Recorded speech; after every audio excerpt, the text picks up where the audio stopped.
Voici les dernières retouches concernant le port de tête. Donc j'ai un peu retravaillé la largeur du sternomastoïdien et du clédo-sternomastoïdien. J'ai accentué le côté corde en vrille de l'arrivée du trapèze sur la nuque. Vous voyez bien la forme. J'ai aussi estompé cette partie parce qu'ici, tout le long de la colonne vertébrale et autour de la septième proéminente, les os s'attachent, les muscles s'attachent sur les os grâce à des tendons. Donc on n'indique pas le muscle. Et pour indiquer le tendon, on laisse une matière un peu blanche et lisse. C'est une constante en termes d'anatomie. Les muscles s'accrochent toujours avec un tendon sur l'os. C'est pour ça qu'ici, je vous ai lissé cette partie, parce que le muscle deltoïde s'accroche ici au niveau de l'omoplate, et donc il y a un tendon. De la même chose au niveau de la clavicule. Là, vous avez un tendon, donc c'est lisse, qui va accrocher le pectoral. Et au niveau du sternum, la même chose. Ici, c'est lisse, parce que vous avez un tendon, et que le muscle démarre juste après. Il faut bien que vous notiez les pentes du cou, qui fait vraiment cette forme et cette forme. Et là, devant, la forme du cou, elle va être comme ça. Là, vous avez la pente du sternum. Et là, vous avez encore une autre petite pente à partir de la deuxième côte qui part comme ceci. Donc la clavicule étant toujours visible, je l'ai bien dégagée. Maintenant, un petit détail qui est amusant, c'est que cette partie, imaginez que vous avez la suite du sternum et donc le départ du sternomastoïdien et du clédomastoïdien. On appelle ça la fourchette sternale, cette partie, parce que ça forme 4 branches. Voilà, ça va former 4 branches d'une fourchette. Ça s'appelle la fourchette sternale. Sur cette partie, après ça, nous installerons par la suite un muscle possier. C'est un muscle très fin qui va couvrir toute cette partie et qui va donner une impression de peau. Nous allons nous intéresser aux muscles qui sont posés sur le crâne. Je vous ai placé quelques indications et on va placer tout de suite un nez à cet endroit. Alors le bout du nez, c'est un cartilage, mais on ne peut pas poser les muscles du nez si on ne pose pas ce cartilage. Et c'est une forme très simple. On suggère la narine et le bout du nez. Voilà. Et là-dessus, on va poser tous les muscles du visage, des yeux, du visage. J'ai installé de ce côté les muscles qui sont les muscles profonds. Ce sont des muscles que l'on ne voit pas et qui servent. Alors celui-ci s'appelle le buccinateur. Il sert pour la mastication, donc il est accroché sur l'os zygomatique et sur l'os de la mâchoire. Et celui-ci s'appelle le canin et il sert pour relever le coin de la bouche, mais il n'est pas visible. Maintenant, sur cette partie, je vais vous faire tous les muscles qui sont visibles. Alors, on va commencer par le muscle du temporal, le muscle qui est ici, et qui est ce qui s'appelle le temporal. C'est un muscle qui part comme ça. Si on met la paume de la main sur le temporal, il part en forme d'éventail, comme ça. Et il comble toute cette partie. C'est-à-dire que si vous touchez votre temporal, on ne sent pas l'os zygomatique, on le perçoit, la branche de l'os zygomatique, on la perçoit, mais elle est comblée par ce muscle. Alors on installe ce muscle. Il faut toujours mettre de la barbotine sur votre terre, sinon en séchant, la terre va se décrocher en plaques et voilà, vous n'aurez pas eu l'effet désiré. Donc on accroche, on comble tout cet arc avec de la terre qu'on accroche bien et le temporal il fait tout ça. Donc là je rajoute et là j'en rajoute. Je n'ai pas mis assez de terre. Vous voyez, il faut vraiment combler. Le muscle temporal donc part en éventail et c'est un muscle qui fonctionne avec le muscle de la mastication. C'est pour ça qu'après ça, on installera le muscle qui est ici, qui s'appelle le masseter. Et si vous regardez bien, quand vous mastiquez, votre muscle temporal est en action aussi. Ce muscle, il est spécialement visible chez les personnes qui sont chauves. Parce que quand il mastique, eh bien, ce muscle est toujours en action. Et comme tous les muscles, il a tendance à se réduire. En vieillissant, les muscles se réduisent parce qu'ils perdent de l'eau. Et donc, c'est pour ça que le crâne est de plus en plus visible en vieillissant. Et donc, souvent, chez les personnes plus âgées, ici, toute cette masse n'existe plus et le muscle est plus creux. Et c'est pour ça qu'on voit bien la cavité temporale. Alors, je vais continuer à vous placer le muscle. Après ça, donner les directions du muscle, c'est très important. Ça va vous aider aussi en dessin, parce que ça vous donne un sens. Voilà, alors, tout est justifié dans un corps humain, et apprendre le sens des muscles, c'est quand même ça aide beaucoup pour le dessin. Alors après ça, je vais vous donner donc le sens des muscles. Les muscles partent en éventail comme ça. Voilà, ça part comme ça. L'effet muscle, vous le faites en utilisant après ça un pinceau comme ça. Et vous ratissez. Et là, vous avez un bel éventail. Et vous avez comblé, vous voyez bien, c'est comblé ici. On ne voit plus l'os temporal. Alors le muscle temporal descend forcément un petit peu sur la mâchoire à ce niveau. Et il est lié à ce niveau, et c'est pour ça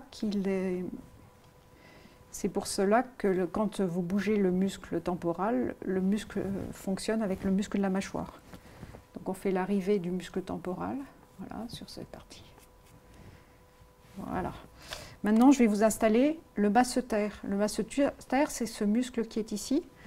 Aussi curieusement que cela paraît, c'est le muscle le plus puissant du corps humain, le muscle de la mâchoire. Il faut vous imaginer que la mâchoire, c'était une arme avant. Même les Gaulois impressionnaient beaucoup leurs ennemis parce qu'ils mordaient les doigts de leurs ennemis. Quand ils avaient un prisonnier, ils mordaient les doigts, ils les coupaient avec leurs dents. Donc c'est un muscle qui a beaucoup de puissance par rapport à sa taille et son volume. C'est un muscle qui a énormément de puissance. Je crois qu'avec la mâchoire, on arrive à porter jusqu'à 70 kg. C'est grâce à ce muscle qui est là. Donc le masseter, je l'installe.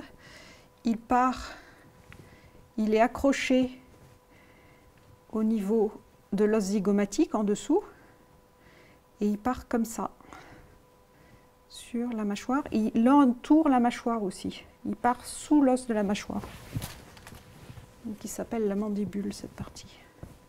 Donc il est sous l'os de la mandibule et il part sur le coin aussi. Il remonte comme ça. Hop. Voilà, il laisse un petit triangle à ce niveau.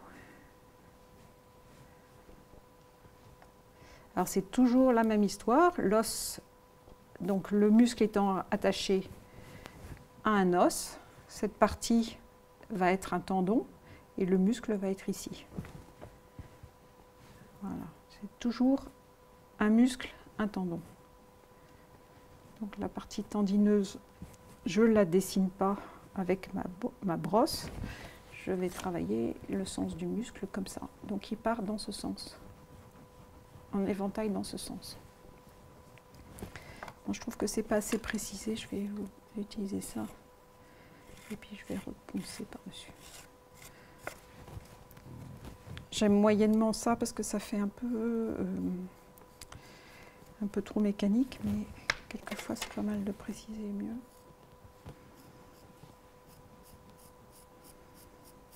Voilà, là je pense que le muscle est vraiment visible, lisible. Je vais peut-être même un peu le descendre. Il faudrait que j'aille jusque là, je ne suis pas allée assez loin. Je vais le descendre jusqu'ici.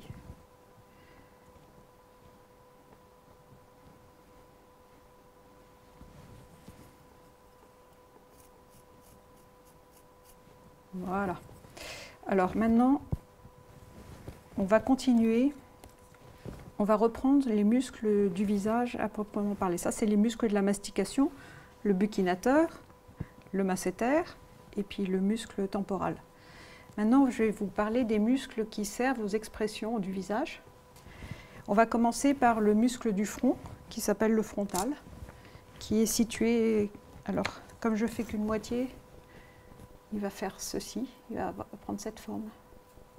Voilà, il va remonter comme ça le long du temporal et prendre toute cette forme. C'est le muscle, c'est un muscle qui est utile, qui marque l'étonnement quand vous faites...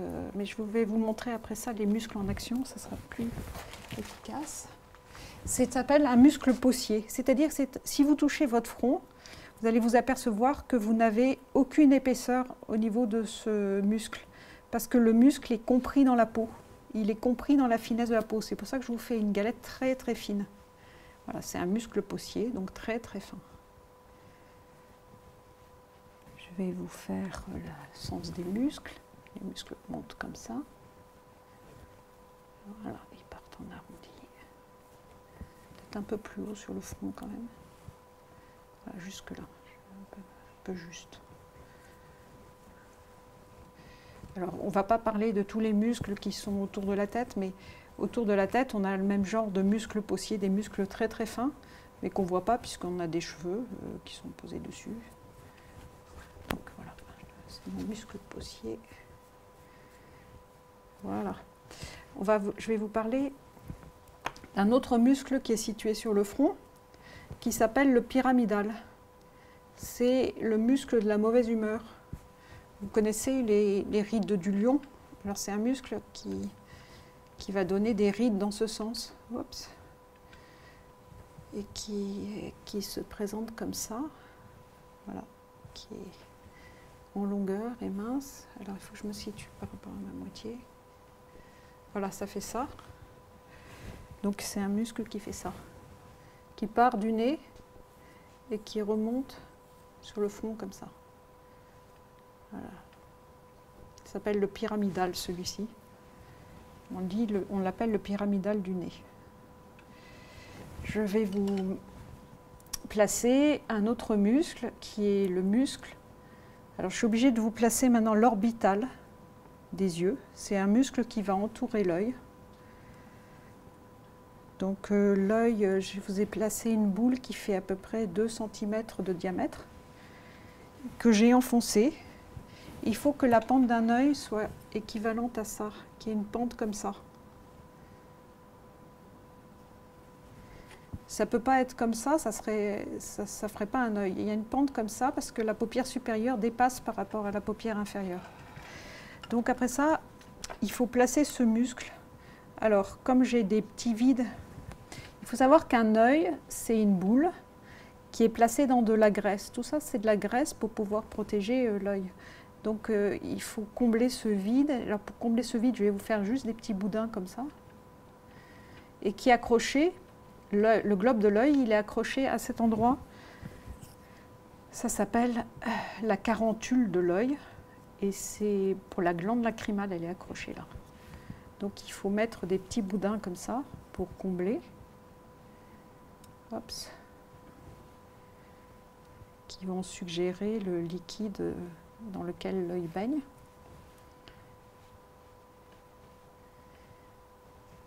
Voilà, voilà. Et comme l'obturateur des yeux, c'est un muscle qui prend tout ça. Voilà, la forme, il prend sur l'os, il prend jusqu'ici, comme ça. Je vais vous combler tout ça avec un petit film fin de terre. J'enfonce un petit peu parce qu'il ne faut vraiment pas que la glande lacrymale soit sur le même plan que l'œil. Elle est vraiment en retrait par rapport à l'œil. Voilà. Voilà, je pense que mon œil, il est bien. Voilà l'obturateur de l'œil, la paupière du dessus et la paupière du dessous. Je mets un petit lissé, comme ça, ça fait plus peau, pour bien expliquer le mouvement des muscles. Et cela suffit. Je n'ai pas assez marqué la découpe de l'œil, donc je la reprécise comme ça. Et il me semble que ça devrait être bon.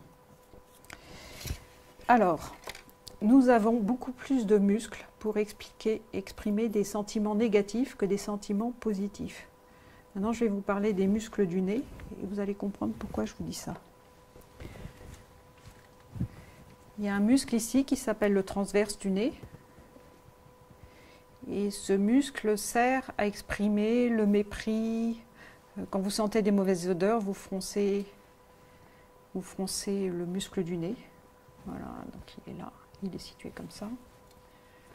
Hop. Il a cette forme. Alors au milieu, il est rattaché à l'os à ce niveau, donc il n'y a pas d'épaisseur. Et il repart de l'autre côté, évidemment. Il est symétrique. Je vais vous l'inscrire de l'autre côté quand même, parce que ça sera plus lisible et compréhensible. Et donc le bout du nez, c'est du cartilage. Toute cette partie, c'est du cartilage. Cette partie est molle. C'est pour ça que les boxeurs se font même retirer ce petit os qui dépasse du nez pour ne pas souffrir quand ils reçoivent des coups. Et le bout du nez donc peut recevoir des coups et est très très souple. Alors, donc la partie centrale n'a pas de muscles, les muscles sont là. Ils partent comme ça. Et ce sont les muscles donc qui vont marquer les froncements du nez. Voilà.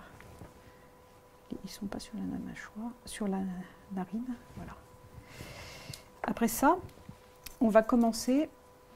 Alors, je vais vous marquer aussi un muscle qui est ici, qui s'appelle le corrugateur. Ou ça s'appelle aussi le sourcilier. Donc ce muscle part comme ça. Voilà. Et il sert pour l'expression du sourcil. Et je vous en dirai plus tout à l'heure sur la fonction des muscles. On va maintenant passer au muscle de la bouche. On est obligé de placer le muscle de la bouche parce qu'autour du muscle de la bouche, tous les autres muscles des expressions vont s'attacher au muscle de la bouche. Comme si tout était fait pour pouvoir ouvrir et fermer la bouche. Voilà, alors ce muscle, ça s'appelle l'obturateur des lèvres. Il prend cette forme. Hop, une forme arrondie. Il a beaucoup d'épaisseur.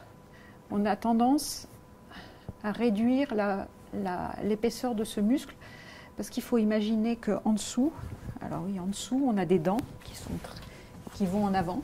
Alors, je vais vous refaire ça parce que les dents avancent comme ça. On a un côté très primate, on va dire, de profil. Nos dents feraient plutôt ça et ça. Et dessus, le muscle va s'installer. Voilà, donc le muscle va s'installer sur cet endroit et va prendre toute cette place. Il va aller jusque là et jusque là. Voilà. Tous les muscles autour de la bouche, donc ce muscle s'appelle l'obturateur des lèvres. Voilà. Il est là, il est situé ici. Et donc la forme du muscle est comme ça.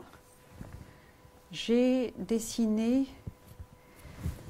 une idée de la forme des lèvres, c'est-à-dire que les lèvres penchent dans ce sens. Hop. Donc il y a une pente dans ce sens et la pente de la bouche, de la lèvre inférieure est dans ce sens.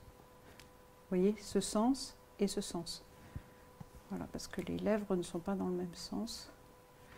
J'ai aussi essayé de correspondre à l'œil, puisque la commissure des lèvres arrive au niveau de l'œil, de la prunelle, et ça nous donne un repère pour savoir jusqu'à quelle longueur il faut faire une bouche.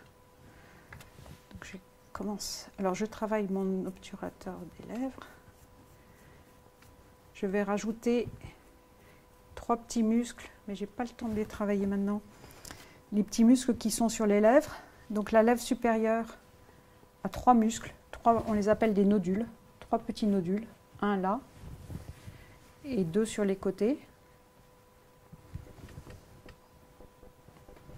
Ça fait ça. Donc 3 nodules. Le nodule qui est au milieu est très visible chez les enfants, spécialement les nourrissons. C'est un muscle qui doit aider certainement pour la tétée. Et là, vous avez 2 muscles sur la lèvre inférieure. Un muscle ici Donc un nodule, ça s'appelle un nodule ici, et un nodule ici.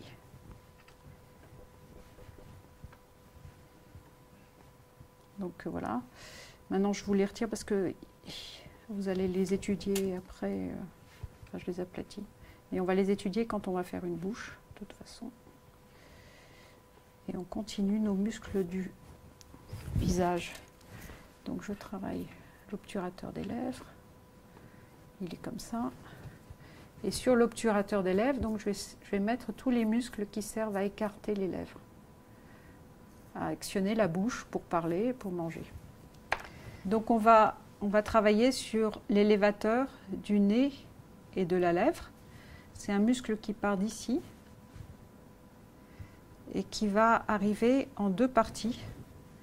Un va partir sur le coin de la lèvre, comme ça, le coin de la narine, pour relever la narine, et l'autre va descendre jusqu'au coin de la lèvre, comme ça. Il s'arrête évidemment avant l'obturateur. Alors ça fait ça et ça. Donc l'obturateur des lèvres et de la... Je précise un peu plus la forme parce que bon, je suis perfectionniste et que voilà. Donc ça fait ça, la forme est comme ça. Et il est comme ça, et il est comme ça. Après ça, nous allons installer le petit zygomatique et le grand zygomatique. Donc en dessous, là vous avez ce muscle qui s'appelle le buccinateur, d'accord, qui est le canin, qui ferme tout, mais je ne vous l'ai pas placé parce que ça rend le muscle zygomatique plus lisible peut-être. Donc le zygomatique, ça c'est le petit zygomatique, il est là. Et comme je vous ai dit, il y avait beaucoup de muscles pour les expressions négatives. Donc tous les muscles que j'ai installés là servent pour les expressions négatives. Le petit zygomatique, il sert pour certaines expressions. Et je vous installerai les muscles pour les expressions positives en dernier. Voilà. Donc du coup, petit zygomatique installé là. Alors attention, c'est toujours autour de l'obturateur. Il s'accroche à l'obturateur à ce niveau. Maintenant, je vais vous installer un autre muscle qui sert pour l'expression, qui s'appelle la triangulaire des lèvres. Et c'est pour des expressions encore négatives, et il s'installe ici, comme ça, et il vient comme ça. Hop. Donc une forme triangulaire qui va prendre sous la mâchoire. Donc il dépasse un peu sous la mâchoire, ça fait ça.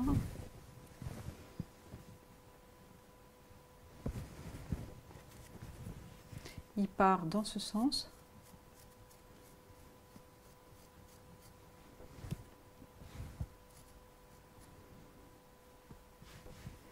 Et puis après ça, nous avons la houppe du menton.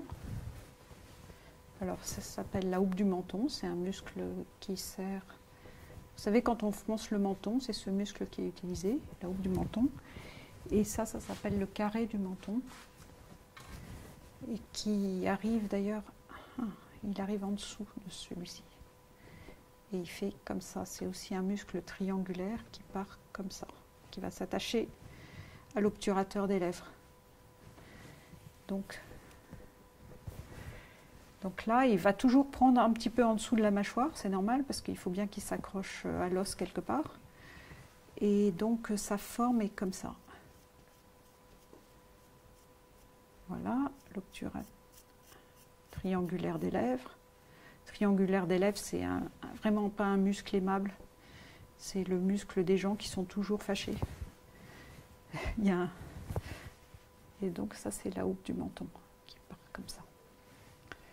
Voilà, je vous ai placé, donc maintenant je vais vous placer deux muscles qui sont deux muscles positifs et qui servent pour les expressions. C'est le grand zygomatique, c'est le muscle du sourire. Et puis un autre muscle qui est un muscle assez amusant, qui est un muscle que tout le monde n'a pas et qui accompagne le sourire. On pense que si le sourire de Mona Lisa est si joli, c'est parce qu'elle a ce muscle. Alors là, je vous installe le grand zygomatique. Voilà, il est là. Donc vous avez le petit zygomatique ici. le grand zygomatique là, qui est accroché sur le côté de la branche de l'os zygomatique. Voilà.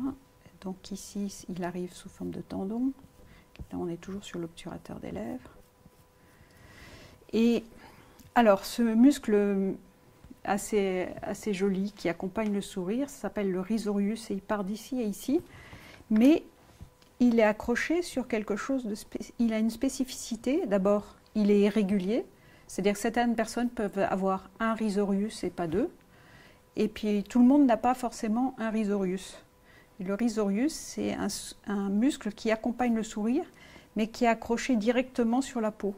Alors, ce que je suis en train de faire là, je suis en train de vous marquer la graisse, parce que nous avons beaucoup de graisse sur le visage, et le risorius est accroché au-dessus de cette graisse directement à la peau.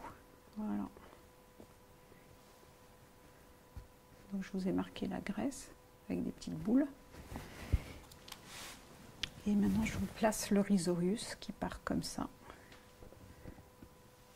ici, et qui va jusque là. Et donc, c'est un muscle qui part dans ce sens, et qui est raccroché à la peau des joues. Voilà. Alors, j'ai fini les muscles du visage. Et maintenant, je vais vous parler des muscles en action. Donc, je vous ai expliqué qu'il y avait des muscles qui exprimaient des sentiments négatifs, que la plupart des muscles du visage sont faits pour exprimer des sentiments négatifs, sauf le grand zygomatique et le risorius. Alors, le grand zygomatique, s'il n'est actionné que tout seul, donc il fait remonter la coin de la commissure des lèvres, d'accord? On va essayer de mimer ça. Donc le risorius, le zygomatique va se tendre. Les muscles, c'est comme des élastiques, ils se tendent et ils se détendent. Donc le muscle se tend, la commissure des lèvres se lève et on a un sourire. Mais si ce sourire n'est pas accompagné d'un muscle du muscle supérieur de la paupière, on dit que c'est un sourire d'hypocrite, c'est un sourire de situation. Et donc il faut que le muscle, en même temps que le muscle du grand zygomatique s'actionne, il faut que le muscle de l'œil, de la paupière supérieure s'actionne. Et vous savez bien que quand vous souriez, vous avez des espèces de rides qui se font sur le côté. Il faut qu'absolument ces rides apparaissent. Sinon, c'est un sourire dangereux. Il faut se méfier. Quelqu'un qui vous sourit avec un sourire pas complet, c'est quelqu'un de dangereux. Alors, je vais vous parler aussi des muscles du front et des muscles du sourcil. Il y a une chose assez amusante. Nous sommes les seuls mammifères à avoir des sourcils. Or, les sourcils, nous n'avons pas de contrôle sur nos sourcils. Quand on est étonné, on lève nos sourcils. Quand on est fâché, on baisse nos sourcils. On n'a pas beaucoup de contrôle. Sauf quand certaines personnes veulent draguer. À ce moment-là, ils descendent leurs sourcils le plus bas possible. Ils utilisent ce muscle. Alors pour draguer, ils peuvent utiliser ce muscle. Et puis après ça, ils vont relaver leur muscle frontal. Et puis ils vont essayer de faire un espèce de clin d'œil comme ça. Mais là, c'est volontaire, mais on n'a souvent aucun contrôle sur les muscles de notre sourcil. Alors, ce muscle, le sourcilier, il est quelquefois, ou le corrugateur, pardon, quelquefois il se lève. Donc quand on veut inspirer la pitié ou quand on est découragé, notre sourcil se lève comme ça, d'accord? Et le muscle suit. Et pour marquer encore plus la tristesse ou l'étonnement, le muscle des paupières va baisser aussi. Voilà, donc, et alors, il faut aussi qu'il soit accompagné, quelquefois, il est accompagné du petit zygomatique. Le petit zygomatique va faire descendre la commissure des lèvres. Donc ça va donner un air triste. Évidemment, tout ce qui est en l'air, qui remonte, tous les traits qui remontent sont des traits positifs et tous les traits qui descendent sont des traits négatifs. Donc forcément, le petit zygomatique va faire descendre la commissure des lèvres.